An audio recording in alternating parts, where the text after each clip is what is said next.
Good day to all of you. This session is all about counters. So before we move on to counters, let me just brief you on the timers which we dealt with in the previous sessions in class.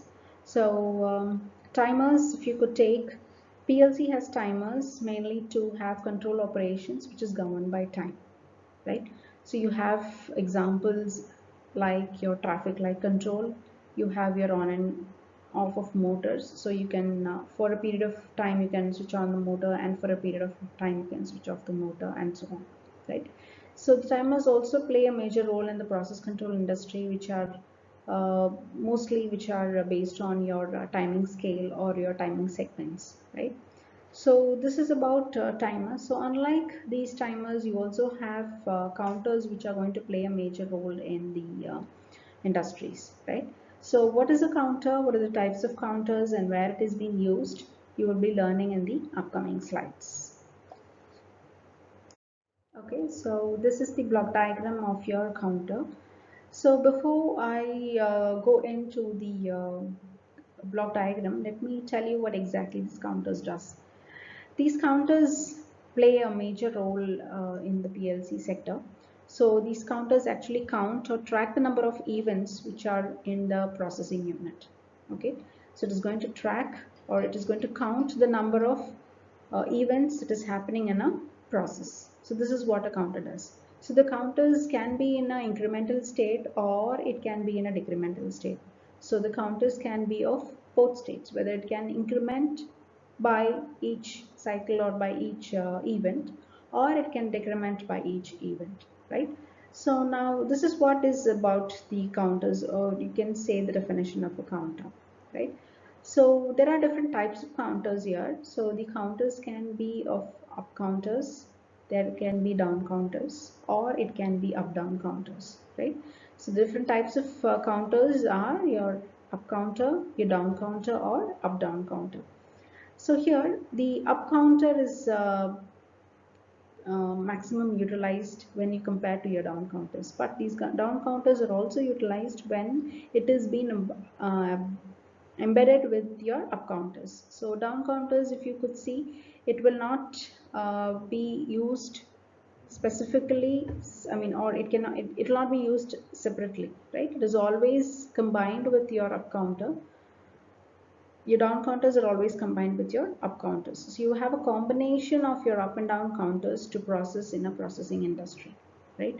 So if you could see the block diagram here in this slide, the block diagram consists of 5 pins, right? So you have your CU, your reset pin, and your PV, CV, and Q. Now what exactly is a CU? CU is, as I've already put across the abbreviation of that, counter enable pin, right? CU is the abbreviation of counter enable pin. Then you have your preset value PV, your R is your reset pin, and Q is your output pin, and your CV is your counter pin, right? So now here, what is this CU? CU is nothing but your counter enable pin. Now what is this counter enable pin? So once the rung which is connected to this counter enable pin is being enabled, right? So once the rung is being enabled, or when it is going to be true, when the rung is going true, your counter enable pin is going to be enabled. That means your counter is going to be enabled when the rung is getting true, right? So once the rung is getting true, your counter enable pin is enabled and the counter starts to work, right? So now once this counter starts to work, if you see the block diagram, you have your preset value here. Now this preset value is the value which you're going to actually give the value previously, like how you did it for your timers, right? So you gave a period of 10 seconds, and after a period of 10 seconds you wanted your motor to switch on. So after a period of 10 seconds your motor was switched on, right? So similar way, where there how you gave it as 10 seconds, here you can give some value to your preset value pin, right? So let us say you're giving around 10. So that means the counter is going to count up to 10, and then it is going to enable the output pin Q, right? Now what is the CV right here? The CV is nothing but your counter value. So how you had your accumulator value in your timer, the similar way you have the counter value here in your counter table, counter diagram. Okay, so here the preset value is 10, but your CV, that is your count value, is a present value of the counter. Okay, so the present state value of the counter. So if the counter has counted 6, or if the counter has been counted 5, that particular value is going to be put across in this counter value address. Okay, so, or this counter value pin. So that means your CU, once it is enabled, your counter is going to enable, right? Your counter starts to count each and when the enable pin is been, your counter has been enabled. So as and when it gets a signal, it is going to count to the preset value, and once the accumulator value and your preset value is going to be equal. So when your preset value, I told you, have given it as 10, and when your counter value is also equal to 10, when both these preset value and your counter value is equal, your Q, that is your output pin, is going to be enabled. Right? So your counter enable pin enables the counter as and when the rung is going to go through. Right? And once the rung is going to go through, the preset value, the counter value is going to be enabled. So the counter value will be enabling as and when you're going to get the enable pin, or your rung is being, that is connected to the CU pin, is being getting the true signal. Your counter value will also be changing, right? So this is the block diagram, and here now the R is your reset pin. So once you're getting the PV, that is your preset value, and your counter value is equal, then you're going to get an output Q here in the output pin. Suppose after the process you want to reset the value, and you want to count, and you want the counter to count from the beginning, say from 1 again, or from 0 again, from 1 again. So then what we have to do is, we are going to give a signal to the reset pin, and once the signal is received to the reset pin, it is going to reset the whole counter, right? So this counter also has its memory and inbuilt memory. The counter also has an inbuilt memory, right?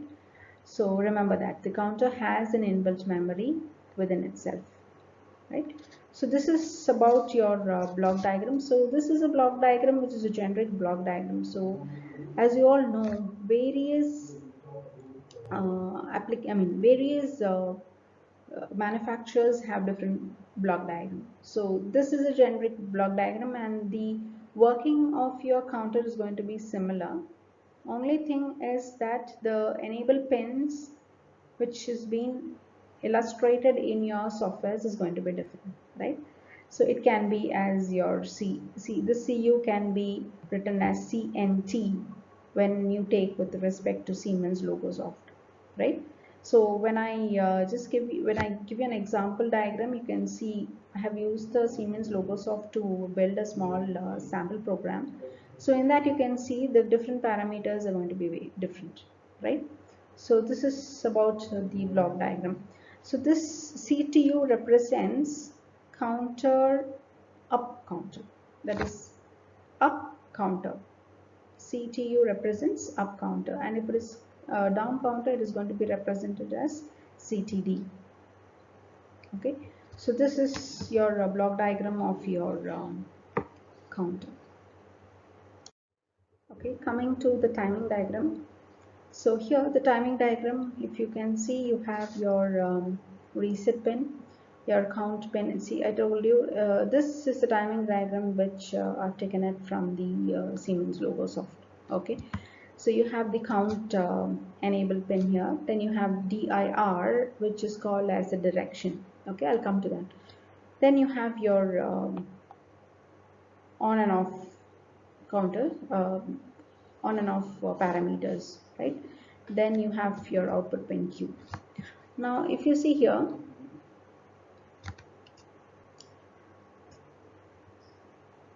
the counter has a pin which is called as a direction pin, right?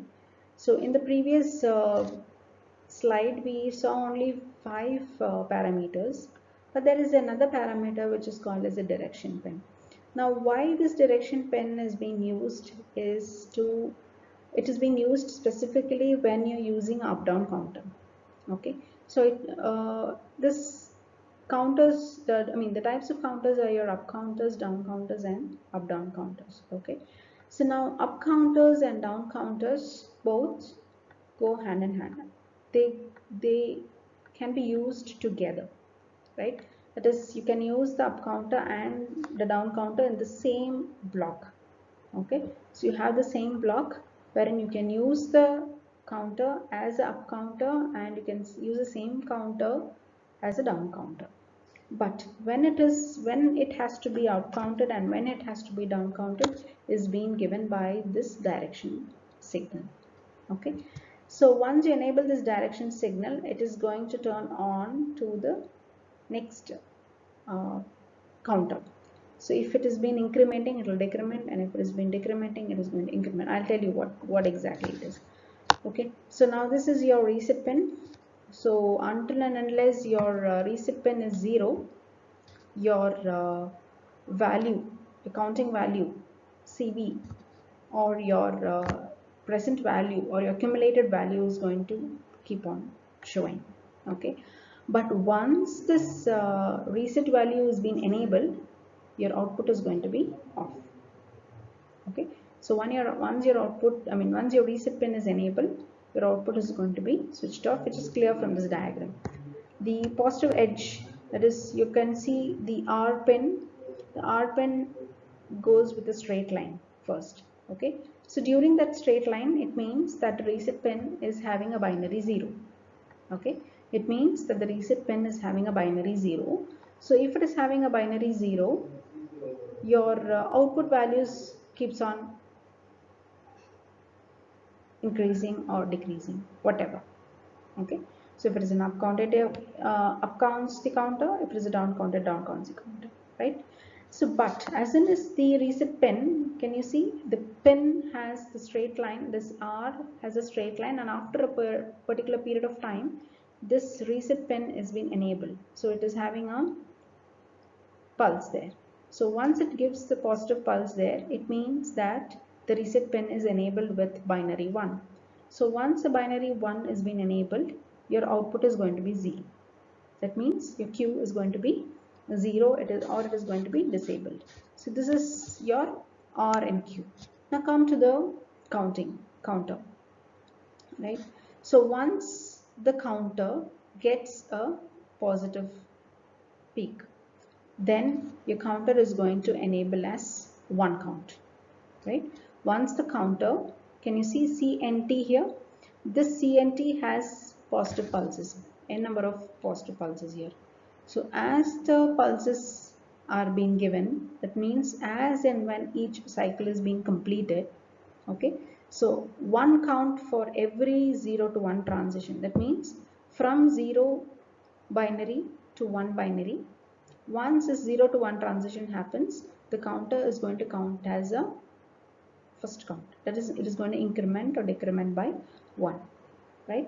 So once it enables from 0 to 1 transition, your counter is going to count and the value is being put into the accumulated value or your count value or your present status value. Okay, so this has been continuously done, and if you could see, once below that CNT, can you see a line which is straight in this direction? DIR, right? Direction pin has a straight line. So straight line indicates that, can you have given it to you in the PPT itself, direction 1. Okay, if the direction is given as 1, that means if I'm having a binary 1, then it is going to decrement the counter. If the direction is given as 1, okay, that means if I'm going to give a binary 1, if that particular pin is being enabled by 1, binary 1, then it is going to decrement the counter. Okay, it is going to decrement the counter by 1 count each, right? But if the direction is 0, that is, if my direction is a binary 0, if I'm going to give a binary 0, that means if it is in the off state, then my counter is going to increment the count. It is going to increment the count by 1. So if you see the direction as far as it is 0, can you see the step by step increase in the output value terminal here? Okay, there is a step by step increase. So every positive peak, every positive pulse from 0 to 1 transition, you're going to have one increment. Okay, but if you can see the direction is 0. That means I'm giving a binary 0. So if I'm giving a binary 0, okay, if I'm giving a binary 0, that means what? I'm actually incrementing the counter. Okay, if my direction is given as binary 0, it means that I'm incrementing the counter, and it can be seen that for every 0 to 1 transition in the count waveform, I'm having a output which is being generated, or the value is being incremented by 1. At the same time, if I give the binary 1 to the direction, okay, that is if I'm enabling the direction pin, it is going to decrement. That means if it is in, for example, we took the preset value as 10, right? So if I'm giving after the 10 count, if I'm going to change the direction, the counter starts to decrement by some value, that is 9 by each count. Okay, so if it is 10, and if I give an enable pin to your direction, okay, so enable pin means what? You're going to give a binary 1 to that direction pin. So once the direction pin is 1, what happens? It starts to decrease by count 1. So if it is 10, it will count by 1.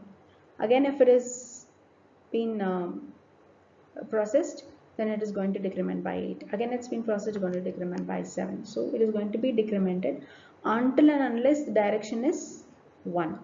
Now again, can you see, after the direction is 1, again if I'm giving the direction as 0, that is a straight line. Okay, as soon as you give it as a straight line, that is if I'm going to give the binary as 0, again what happens? The counter is going to increment the value, because the direction pin is a 0 status of the direction pin is binary 0. So if it is binary 0, then definitely my counter is going to increment. Okay, so if the direction is binary 0, it is going to increment, and if my direction is binary 1, my counter is going to decrement. So this will be very helpful when you have examples like you have a classroom capacity. Let's take a classroom capacity. Okay, so there are two doors. One is your entry door, and the other one is your exit door. So number of the counter can be incremented by finding out, okay, by finding out the number of students entering. So your counter is incremented by 1.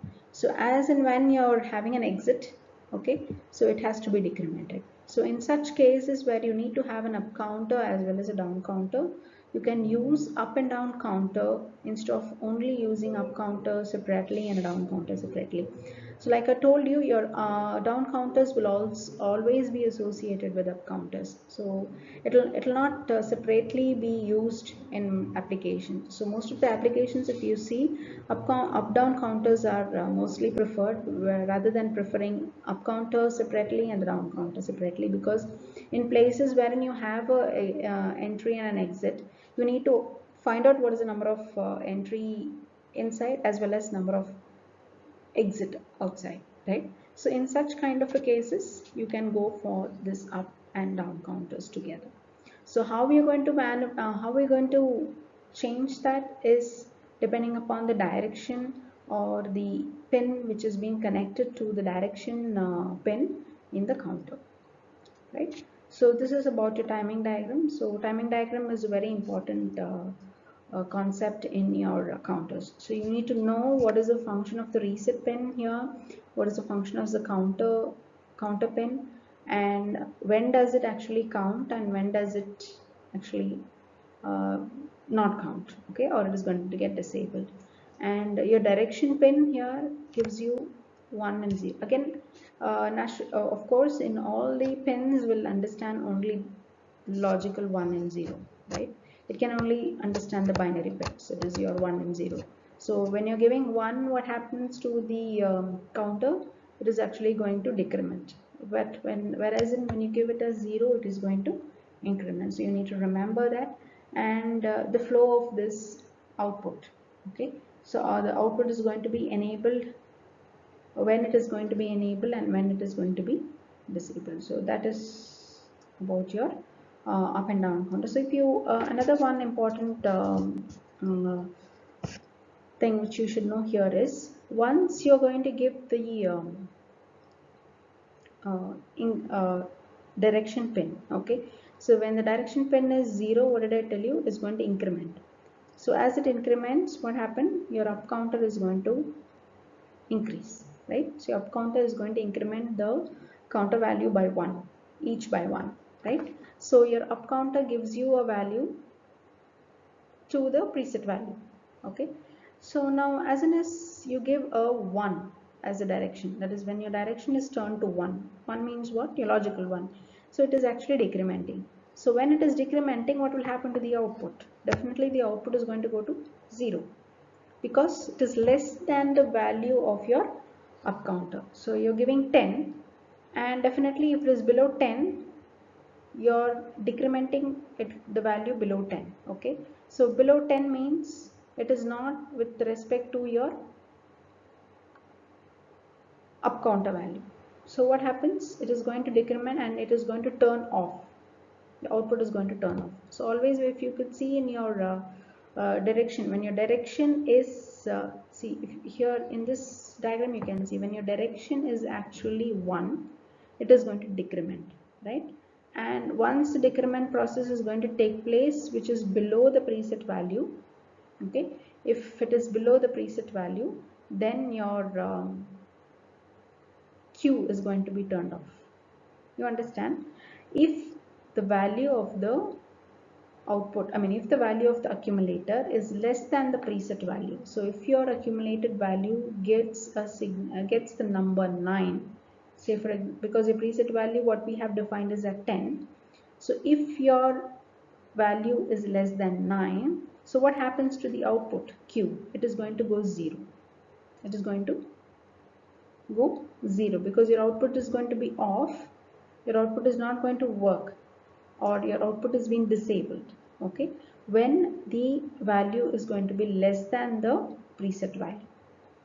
Okay, so again, once it starts incrementing and once it gets to the value of 10, or yeah, 10, because we have taken as it taken the preset value as 10. Once it is going to get 10, again your Q is going to be enabled.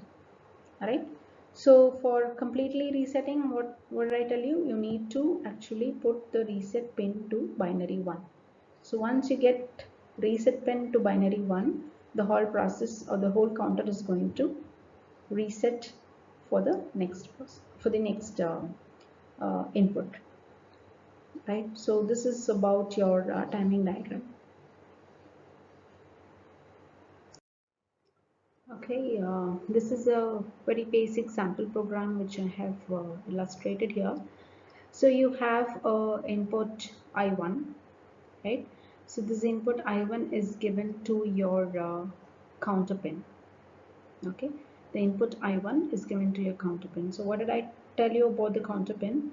The counter enabled pin is going to be enabled once the rung is going to go true, right? So the rung is going true in the sense what? Your I1 is being enabled. Your I1 can be anything. It can be a switch, all right, it can be a sensor. Let's say let us take it as a proximity sensor, and across this proximity sensor, if you're having say okay, let me just redefine it. Okay, let's take an example of a packaging industry. So let's take that the packaging industry has a carton box, and this carton box has to be filled with around 10 chocolates. Okay, let's assume that this carton box has to be filled with around 10 chocolates each. So each carton box should have a, number of chocolates as 10. Okay, so that means you're going to fill this carton box with 10 chocolates.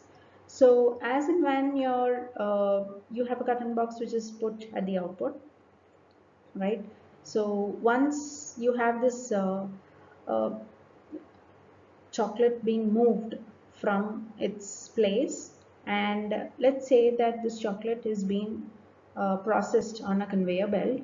Okay, and this on top of the conveyor belt you're having a proximity sensor, so it is going to sense this chocolate, and it is going, as soon as the proximity sensor senses this chocolate, it is going to enable as 1, right? That means this I1 is going to go high. So as soon as this I1 is going to go high, what happens to the counter? It is going to get enabled, right? So this counter is going to enable, and the enable, once it is enabled, what happens to the count? It is going, what happens to the count value? Let's say the count value is being incremented by 1. So now how does it know whether it is incrementing or decrementing? Is because you have in this counter, can you see this block here?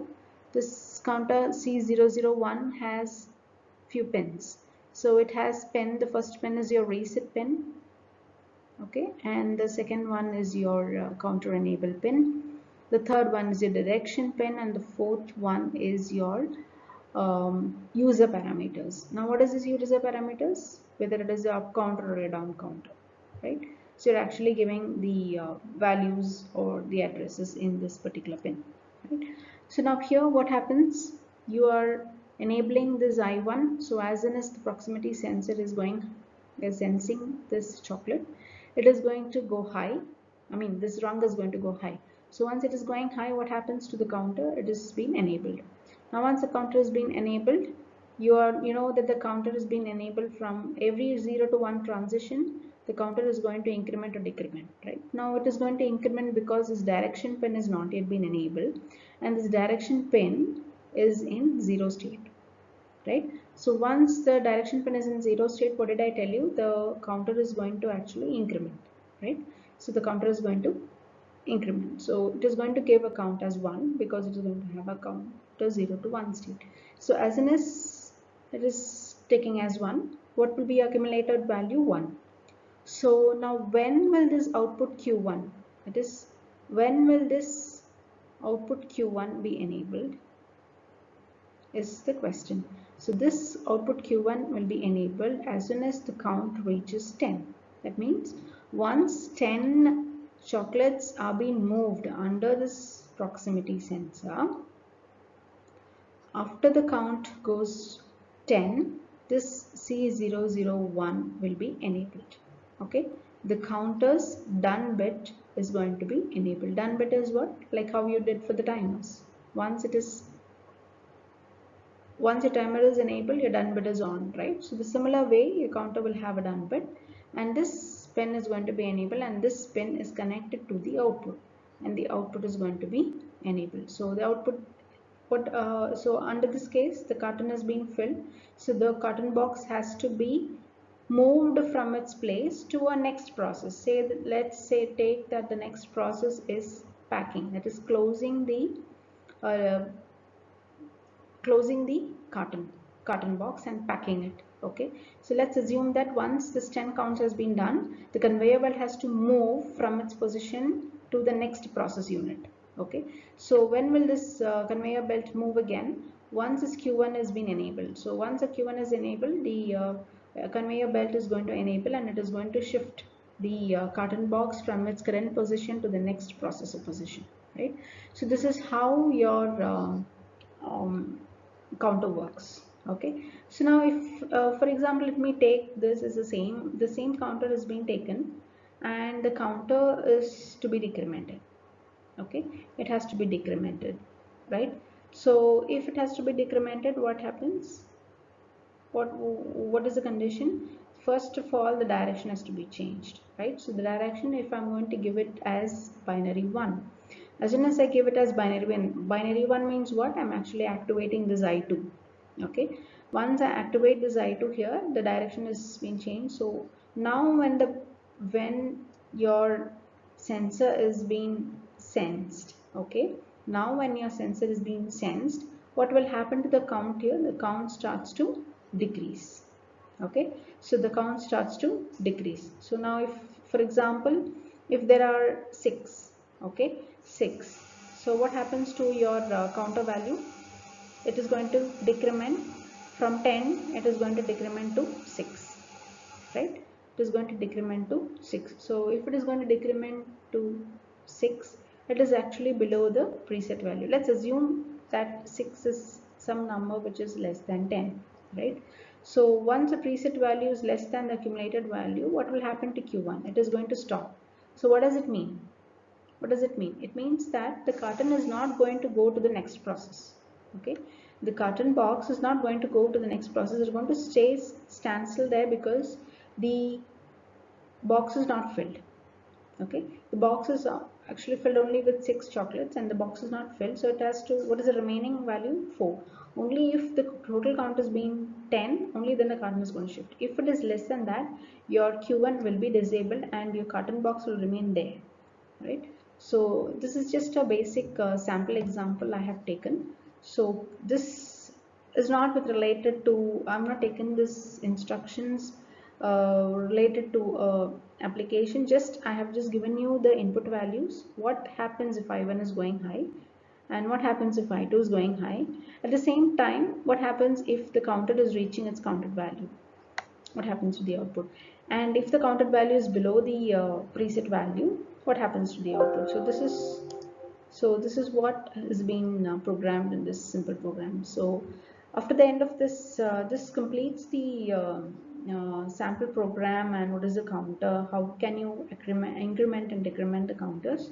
So once the session is completed here, I'll be giving you a few assignments and quizzes which will be more easy for you to understand. Okay, so you can understand the basics of counters and how the counters is working, so you can analyze it and then you can write basic programs on the counters, right?